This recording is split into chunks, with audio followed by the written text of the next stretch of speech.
Es importante siempre.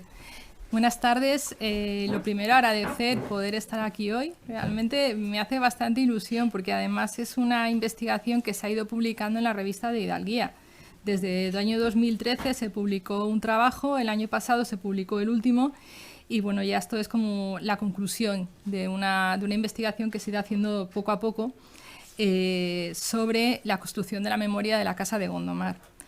Yo hice la tesis sobre el primer conde de Gondomar, sobre Diego Sarmiento de Acuña, y bueno, es un personaje que me fascina, entonces el tema de la construcción de su memoria pues es una parte más que también me fascina del primer conde de Gondomar. No sé qué saben ustedes del primer conde de Gondomar. No.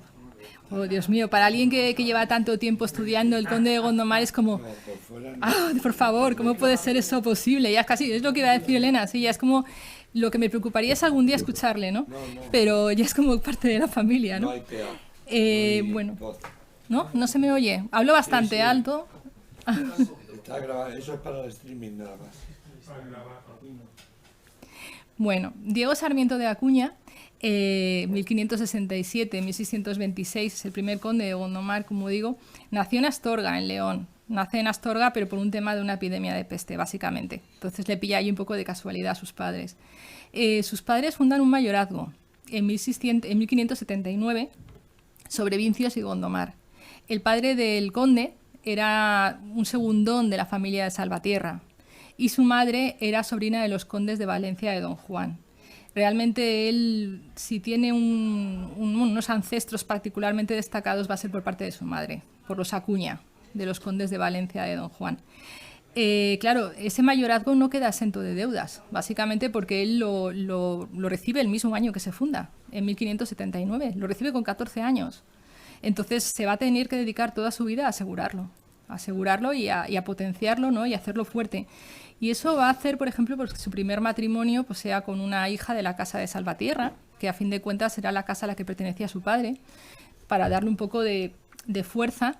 Pero bueno, esa joven muere en 1586, muere sin hijos, y ahí hay otro segundo matrimonio, que es quizás el más importante, porque se casa con Constanza de Acuña y Avellaneda. Doña Constanza da la casualidad de que era la hija, la única heredera de los Acuña vallesoletanos. Era una familia pues, bueno, particularmente fuerte económicamente y también tenía un buen linaje porque descendía también de Acuñas. Y ellos estaban desesperados por buscar una Acuña que se casase con doña Constanza y lo encontraron en Diego Sarmiento de Acuña. Ese matrimonio va a ser fundamental porque le va a permitir asegurar su mayorazgo.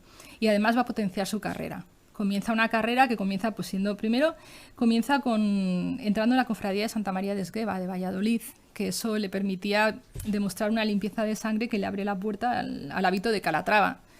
Que, bueno, si Elena Postigo me puede corregir, pero es el hábito habitualmente de aquellos que se dedicaban a labores más bien administrativas, dentro del aparato político-administrativas de la monarquía católica. Después se convierte en corregidor de la Villa y Corte de Valladolid, lo cual es importante, ser el corregidor de la Villa de Valladolid siendo corte. Y quizás lo más importante de don Diego, y es donde es como, ¿cómo puede ser que no sea conocido, no? Es porque fue embajador en Inglaterra. Evidentemente la primera fecha está mal, es 1613-1618. Fue embajador en Inglaterra y de Diego Sarmiento de Acuña está detrás del proyecto matrimonial que intentó unir a la infanta María con el príncipe de Gales. Un proyecto matrimonial que fracasa. Si ese proyecto matrimonial hubiera triunfado, bueno, pues hubiera cambiado la historia de España e Inglaterra. Pero ese proyecto matrimonial de casar a la infanta María con el príncipe de Gales fracasó. Y él es quien estaba detrás. Era el principal artífice de ese proyecto matrimonial. Entonces, aquí de lo que se trataría es de hablar de la construcción de la memoria de su casa. Y esto es lo que yo presento aquí hoy es como la conclusión de un proceso, de una investigación que comenzó en el año 2013, básicamente, de una forma realmente muy simple. Yo publiqué además en la revista de Hidalguía. Yo trataba de explicar un poco cómo don Diego había tratado de construir la memoria de su casa, cómo había tratado de mostrar cómo eran los linajes Sarmiento, Acuña, Avellaneda por parte de su mujer también. Y eso se publicó en 2013. Lo que pasa es que cuando publicó eso yo me encontré con un expediente de órdenes de Caballero de Santiago, del suegro de Diego Sarmiento de Acuña, del padre de su segunda esposa. Y en ese expediente de órdenes de Caballero de Santiago aparece esta información. Alguien denuncia de encima de ese expediente, pone: esta información ha estado fuera de este archivo del convento de Euclés al parecer muchos días y escondidamente, porque me la dieron a mí con secreto para que la volviese. Aviso esto porque podrían haberle puesto o quitado alguna cosa de consideración. Véase con cuidado. 25 de marzo de 1617. Y claro, a mí eso me hizo preguntarme, decir, bueno, ¿qué es lo que ha pasado aquí, no? Porque además ese expediente a mí me había servido para construir esa memoria.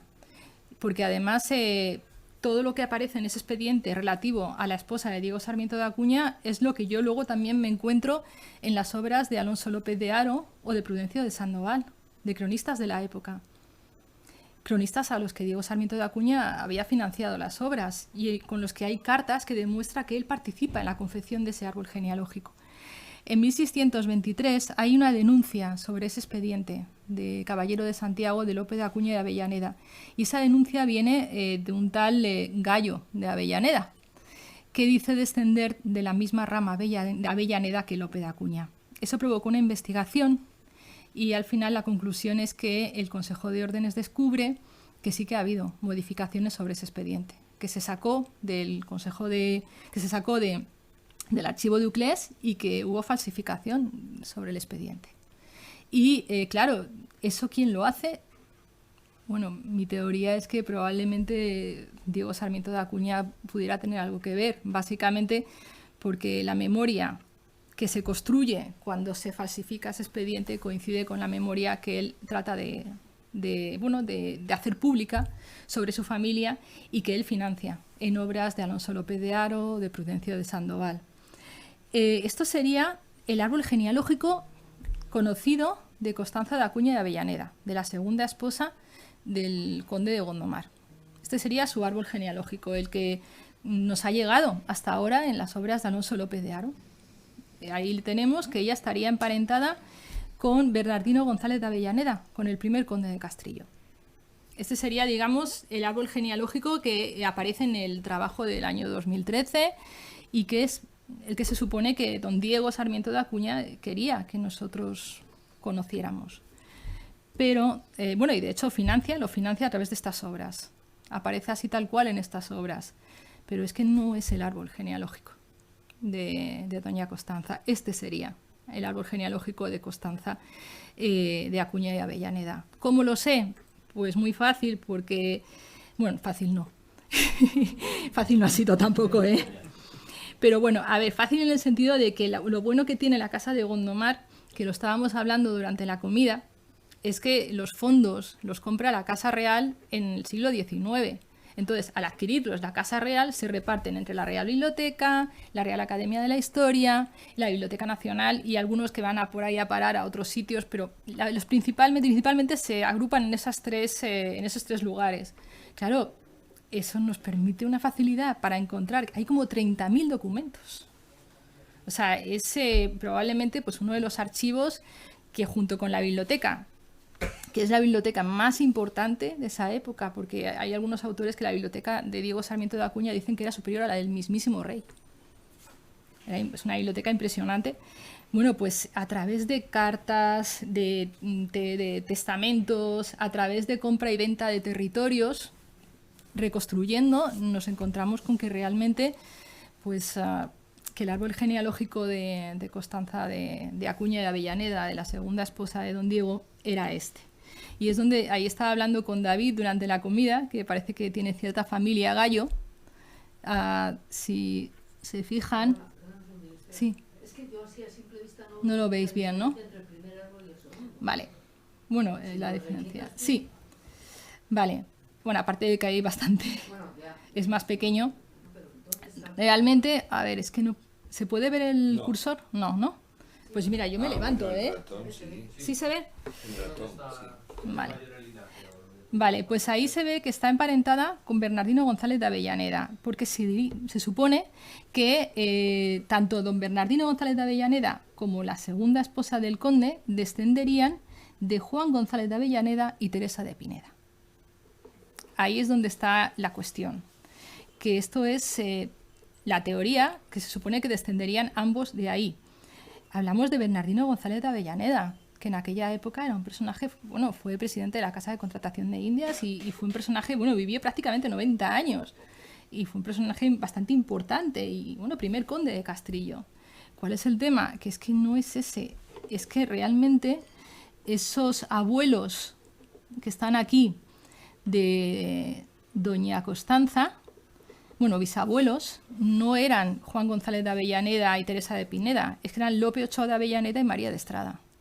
¿Cuál es el problema que tenía? Pues el problema es muy simple. A ver, estos caballeros, bueno, estos caballeros y esta señora tuvieron una serie de hijos.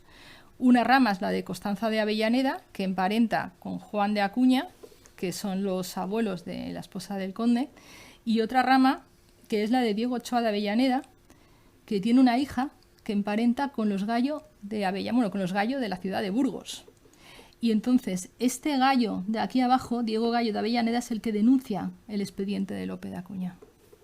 Y es el que demuestra que se ha falsificado realmente ese expediente. Perdóname, Sí. ¿Qué problema hay para cambiar la genealogía? ¿Se tiene falta de limpieza? A eso iba a ir. Perdón. A eso iba a ir. No, a ver, ¿qué teoría puede haber? Porque hay ese cambio. Bueno, a ver, hay una cosa y una premisa fundamental.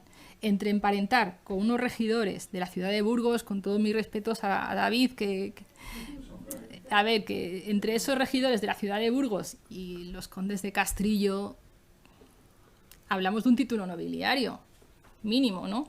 Eso cuanto menos. Aunque esos regidores de la ciudad de Burgos, que esos Gallo de Avellaneda, también eran caballeros de Santiago, la inmensa mayoría. Es decir, a ver, que no estaba, que era un parentesco también interesante, o sea, que bastante para otra gente, pues muy interesante, pero bueno, para Diego Sarmiento de Acuña, pues prefería esa relación con el conde de Castrillo. Pero ahí aparece Enrique Soria Mesa, eso no lo digo yo, lo dice Enrique Soria Mesa, si lo dice él dice que los Gallo de Avellaneda eran de origen judeo converso. Ahí yo no lo sé, es lo que dice él, yo no lo sé. Mi teoría es que entre emparentar con el conde de Castrillo, que tenía una buena relación con él además, y emparentar a lo mejor con los Gallo de Avellaneda, pues se queda con el conde de Castrillo. Esa fue mi primera impresión. Ahora, Enrique Soria Mesa dice eso, pues yo lo recojo también en el trabajo. Él lo argumenta. Él lo argumenta, claro. Él lo argumenta y lo explica. Yo ahí lo dejo caer. No me recuerdo ahora mismo exactamente cómo es la obra, pero sí lo argumenta. Lo que sí que digo es eso, que mi primera teoría siempre ha sido la idea esa de que, hombre, entre unos regidores de la ciudad de Burgos que tenían muchísimo pedigrí, pero el conde de Castrillo, con el que don Diego tiene una buenísima relación, a mí me parece bastante obvia la elección. Yo no la veo. Enrique Soria Mesa dice eso, pues yo lo recojo, que es Enrique Soria Mesa, no lo voy a dejar yo sin recoger. En realidad, claro. publicar un expediente con las consecuencias que puede tener, sí. Subir un gradito, claro. El problema está ahí, ¿no? Lo que pasa es que también. Más que la vanidad de descender de un titulado es lo de la limpieza de sangre. Claro, yo ahí. Por ahí van los tiros. Sí. Algo había ahí que a don Diego no le parece tan interesante. La cuestión es que, bueno, yo a partir de ahí lo que estaba tratando de hacer ahora ya era ver qué es lo que hacen los descendientes de don Diego.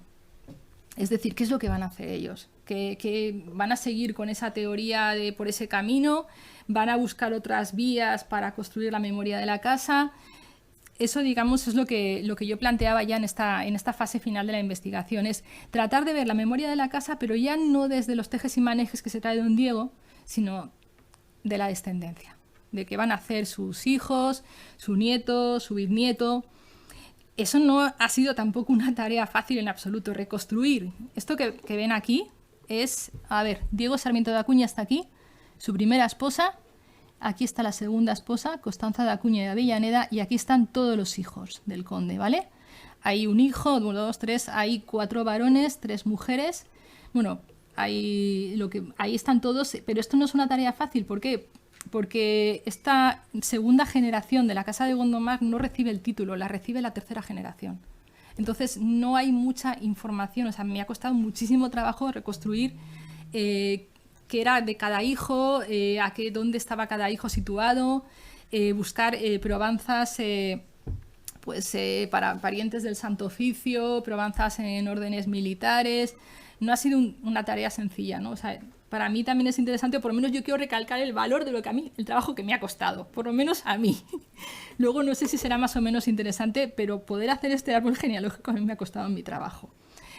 Y hay una cosa aquí arriba, ven unas líneas que son diferentes. Isabel de Lompré, la madre de Constanza de Acuña de Avellaneda, y Lope de Acuña. Y es que en esas líneas, que es otra cosa que yo vi o que yo he visto y además se publicó el año pasado en la revista de Hidalguía, es que, hay diferentes autores con diferentes teorías que hablan de que Constanza de Acuña de Avellaneda, la segunda esposa del conde, podía ser una hija natural. Hay quien dice, José García Oro, argumenta que no hay hija natural. Enrique Fernández de Córdoba, que es pariente de los condes, argumentaba que no. Y yo ahí pues lo que hice fue irme directamente a la correspondencia del padre de doña Constanza, de Lope de Acuña, con su hermano, porque esa correspondencia la guardó el conde de Gondomar también.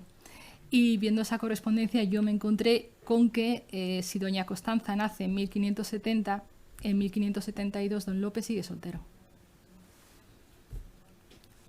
O sea, por lo menos cuando doña Constanza nació, sus padres, o sea, Isabel de Lompré y Lope de Acuña, no estaban casados.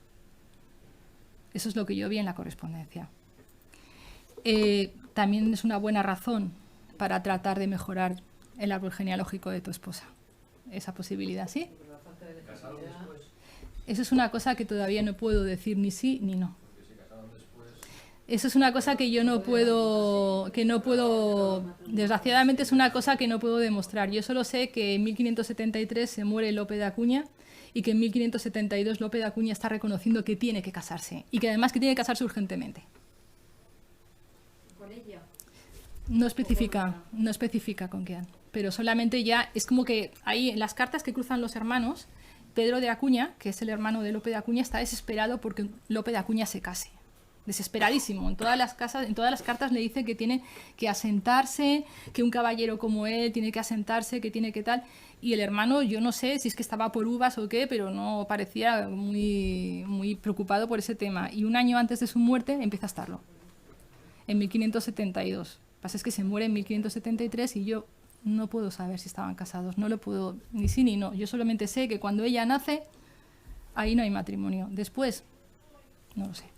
No lo sé, es una cosa, ojalá lo pudiera averiguar. De hecho, a ver si en el archivo de la nobleza, que se han llevado la documentación de la casa de los duques de Arión, que llevo detrás de ella años, pues puedo entrar a verlo algún día.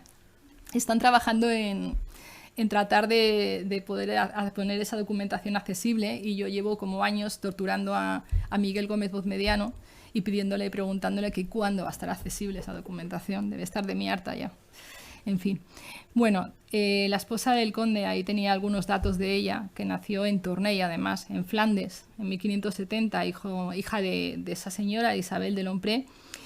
Creo que vino al mundo como hija natural, yo no sé si después eso se arregló o no se arregló. Lo que sí sé es que la separaron de su madre con 5 años y se la traen a Valladolid. Y ahí la meten en un convento, en el convento de Santa Isabel, donde estaban sus tías paternas. ¿Por qué? Bueno, hay quien dice que es que la querían catequizar, porque venía de Flandes y eso también es verdad que en aquella época no es nada extraño que una mujer se educase en un convento. Y cuando tu familia tenía un alto nivel adquisitivo, como era el caso de los Acuña, menos. Tampoco es tan extraño. Porque ella era heredera de un vasto patrimonio, con una sola condición, casarse con una Acuña, que era don Diego. En lo que yo me he encontrado después, que ya sería un poco el resultado de la última fase de esta investigación y que es lo que yo pretendo publicar ahora y pretendo sacar ahora después de haber sacado esos 2 trabajos, es de momento no he podido encontrar nada más que estos documentos, digo nada más que no es fácil, haber accedido a las probanzas para pariente del Santo Oficio del primogénito del conde, haber llegado hasta las Provenças para la Orden de Calatrava de otro de los hijos.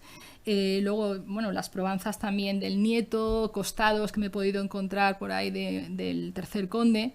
Y se observa que los descendientes ya no van a insistir en esos parentescos con los condes de Castrillo. Yo ya no sé si eso es porque piensan que está asegurado o porque, habida cuenta de que ha habido una denuncia en el Consejo de Órdenes, tampoco quieren seguir incidiendo por ahí. Tampoco sé muy bien. Lo que sí que me he encontrado es que a medida que pasa el tiempo, es como que si Diego Sarmiento de Acuña apenas aporta detalles sobre su suegra, porque Diego Sarmiento de Acuña paga obras y en las obras lo único que dice es que su suegra pertenecía a una nobilísima casa de Torné, pero nada más, no dice nada más. Sin embargo, sus hijos, a medida que pasa el tiempo, es como que aparecen hasta detalles, ya empiezan a aparecer quiénes eran los abuelos, los bisabuelos de esta señora, o sea, y de hecho hay un momento dado que uno de los hijos del conde dice que su abuela, que Isabel de Lompré, la madre de su madre, que era descendida de los duques de Arescot. Es una cosa que se dice ahí, pero no hay nada más. No hay más información sobre eso. Y luego, por supuesto, se insiste mucho, por supuesto, en que ese matrimonio, que ha existido ese matrimonio, que además lo que se va a hacer es también alejar a doña Constanza de Flandes, tratar de alejarla de ese nacimiento en Flandes y decir que es natural todo el rato de Valladolid. Como separarla de los Países Bajos también es comprensible. Con las guerras de religión en la época, pues contra más lejos de los Países Bajos mejor también. Y entonces eso es lo que van a tratar, como de castellanizarla, tratar de legitimarla y al mismo tiempo dignificar a su abuela. Eso es lo que va a hacer la descendencia, dignificar a la abuela también. Y eso también es curioso, ¿por qué? Porque sé que Diego Sarmiento de Acuña, que el conde de Gondomar, intentó buscar una información de calidad sobre su suegra y se la pidió a un tío del conde duque de Olivares que estaba de diplomático en los Países Bajos. Y en esa carta de vuelta le dice que tampoco se agobie porque no hay muchos tropezones, pero que su suegra en esos momentos está casada con un ciudadano honrado, pero sin nobleza. O sea que su suegra, digamos, en esos momentos no estaba moviéndose en círculos de nobleza en Flandes. Que estaba casada con Diego de Moulin-Valls, que era un ciudadano honrado. Curiosamente, Isabel de Lompré, que es la suegra del primer conde de Gondomar, acaba junto con su nuevo marido y como 4 hijos más, todos ellos al amparo de los condes de Gondomar. Fueron ellos, el primer conde de Gondomar, quien se ocupó de esos hermanastros de su esposa, de su suegra. Acaban todos económicamente bajo el amparo de la casa de Gondomar. Y bueno, pues es como, esto sería, digamos, el resultado, ¿no?, de un largo proceso, ¿no?, un proceso que empieza cómo él trata de construir esa memoria de una forma más bien descriptiva, a encontrarte algo que no cuadra, ver que en esa construcción de la memoria, bueno, ha habido algunos cambios, porque a fin de cuentas no es también mejorar, ¿no?, esa memoria de un modo u otro. Y que dentro de esos cambios, don Diego va a ir hacia una vía que va a ser todo el rato obviar el linaje materno de su esposa, porque va a ser todo el rato obviar el linaje materno de su esposa, mientras que sus hijos van a ir por otra vía, que es dignificar a su madre. Quizás también porque a fin de cuentas tenían que demostrar sus 4 costados también, o sea que tampoco es tan extraño. Y bueno, este sería el trabajo. Yo espero que hayan entendido, porque yo entiendo que, bueno, al final con el tiempo, si don Diego Sarmiento de Acuña nunca pudo aportar información de su suegra, luego después sus tataranietos se ocupan de aportarla. Espero que les haya parecido interesante. Pero vamos, yo entiendo que es una cosa, saber, yo no he descubierto nada nuevo porque entiendo que en la construcción de la memoria de una casa suceden estas cosas. La parte buena es que poder verlo, documentarlo, tener las pruebas materiales, que eso no siempre se puede tener, y yo me siento muy orgullosa de haberlo conseguido, mejor o peor, pero de haberlas encontrado. Así que gracias.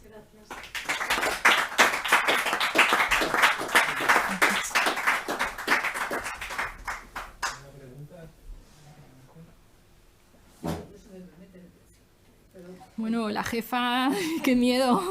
No, es una pregunta en la misma línea de antes. Entonces, el primer cambio que se hace en la genealogía se consolida. Quiero decir, cuando el nieto presenta una genealogía, ese cambio que se hizo 2 generaciones atrás ya está consolidado. Es que no aparece. Es que ese es el tema, es que no aparece. Es como que los hijos, los nietos y los hijos, es que parece que eso como... No sé si es que lo dan por hecho, porque ya aparece en la genealogía que publica Alonso López de Haro, que es Alonso López de Haro, y de la de Prudencio de Sandoval, no lo sé, o es que directamente como hubo esa denuncia de un gallo de Avellaneda y que el Consejo de Órdenes hizo una investigación y que se demostró ahí que había habido falsificaciones, no lo sé. O sea, es una investigación que todavía tiene muchos cabos sueltos todavía, ¿sí? Entiendo que has consultado el expediente del Consejo de Órdenes y el expediente de ingreso en la orden, ¿no? Es un expediente, entiendo, del siglo XVI. Sí, 17. ¿Y cuál? ¿El de Lope de Acuña o el de los descendientes? ¿Cuál de ellos? Es un expediente que supongo que no será muy voluminoso, o sí. ¿No? ¿El de Lope de Acuña? No lo he consultado. No es tan escasamente voluminoso, tiene su tamañito y además lo puede consultar a través de pares, porque es de la casualidad de que se puede acceder en pares a este expediente. No es fácil de ver, pero que tampoco... Mi pregunta es la siguiente. En el siglo XVI los expedientes de las órdenes son muy pequeños, con una información basada principalmente, si es que la hay en testigos. Sí. Pero ya en el siglo XVII, posteriormente, por supuesto, en el XVIII y XIX, los expedientes de las órdenes se completan muchísimo, y hay una cantidad de información que no procede del pretendiente, sino que procede de los informantes, sí, que el Consejo de Órdenes envía, designa para ir a los sitios donde se sí, supone que el linaje procede, sí, y hacer las averiguaciones. ¿Has podido acreditar que este procedimiento se llevó a cabo en este expediente? Porque la falsificación, si es que se produjo, podría venir por algún informante o podría venir de un fallo en las partidas que pudiera conservarse, aunque en esta época a lo mejor ni siquiera había partidas. Bueno, sí, ya estaba con el evento, ya había terminado y ya era muy normal que hubiera partidas sacramentales en las parroquias. Por lo tanto, es posible que sí se pudiera acreditar todo esto. A eso me estoy refiriendo. ¿Por dónde podía venir? Porque, claro, la falsificación fue posterior, es decir, ese expediente estaba en el estaba ya en el archivo de Uclés. Y entonces hay una denuncia claramente que dice que ese expediente se ha sacado en un momento dado del archivo y se ha devuelto con secreto. Y en esa denuncia se dice claramente, sí, esa denuncia, a ver, hay una denuncia de 1617 sobre ese expediente. Alguien escribe sobre ese expediente, que es lo que yo planteaba. ¡Ah! Dios mío. Aquí, yo me encontré esto. Sí, la nota. Esta nota, diciendo... En el expediente del Consejo. Sí, que en 1617 alguien dice que se le ha devuelto con secreto y que a ver si se ha cambiado algo ahí. En 1623 se presenta Diego Gallo de Avellaneda diciendo que él desciende también de la familia esa, de esa familia a la que desciende Lope de Acuña. Y que él desciende igual de esa rama, entonces ahí se inicia una investigación. Y al final del expediente aparecen las conclusiones de esa investigación. Y es donde ahí se dice que en el expediente los testigos, ahí ha habido de haber algún cambio ahí dentro de los testigos, que se le han dado unos ancestros, impostados. Y donde plantean, a mí me llama la atención que... Esa clave especifica, son los testimonios de los testigos. Claro, es que Sí. te cuento un poco el procedimiento de lo que eran los expedientes de órdenes militares. Sí. En un primer momento se instruía a través del Consejo de Órdenes y se enviaban a los informantes Sí, para lo que sé. acreditaran los linajes. Una vez que se recopilaban las pruebas, se pasaba al fiscal. El fiscal las analizaba. Lo Sí. pasaba al Consejo y el Consejo hacía lo que se llamaba el auto de aprobación. Si no se producía ese auto de aprobación, firmado por los 4 o 5 consejeros del Consejo de Órdenes, ese expediente no ha ido adelante. Tú me estás diciendo que ese expediente se manipuló una vez que ya Sí, había ido a la según la denuncia esa. Es la denuncia. Yo solamente digo que es la denuncia posterior. Porque Yo no... habría que hacer una revisión y el Consejo de Órdenes en su día dio por bueno Sí. una genealogía que no aporta al pretendiente. Ya. Pues se dio... Los informantes. Pues es lo que Él aporta aparece. una genealogía. Luego los informantes acuden Sí. a los solares Sí. de donde es ese linaje y acreditan que esa genealogía es la correcta. Sí. En el siglo XVI es complicado, porque en el siglo XVI los expedientes son muy prolijos en información, muy poquita cosa. Entonces te encuentras con que realmente no puedes sacar mucho de eso, y son informaciones que muchas veces son testificales. Y bueno, pues por ahí podían decir cualquier cosa, pero en el siglo XVII y a partir de ahí ya, si me dices que el expediente es voluminoso, pues... A mí no me parece desde luego pequeño. Pero la cuestión es que lo que es llamativo es que existan esas anotaciones diciendo que ha habido, y además esta no es la única, que yo he cogido esta, Sí. pero hay más, diciendo bueno, que se insiste, ¿no? Hay alguien muy insistente ahí en que se revise ese expediente porque eso se ha sacado del consejo, del archivo de UCLES y que ahí se ha podido cambiar algo. El lunes no lo miro. Pues yo si quieres te puedo pasar. No hace falta. Pero vamos, y eso que planteas del tema ese de... Trabajo allí, yo soy el Ah, jefe de reprografía del archivo. oh, pues tengo que ir para allá. Por tanto, difícilmente Pues, el documento.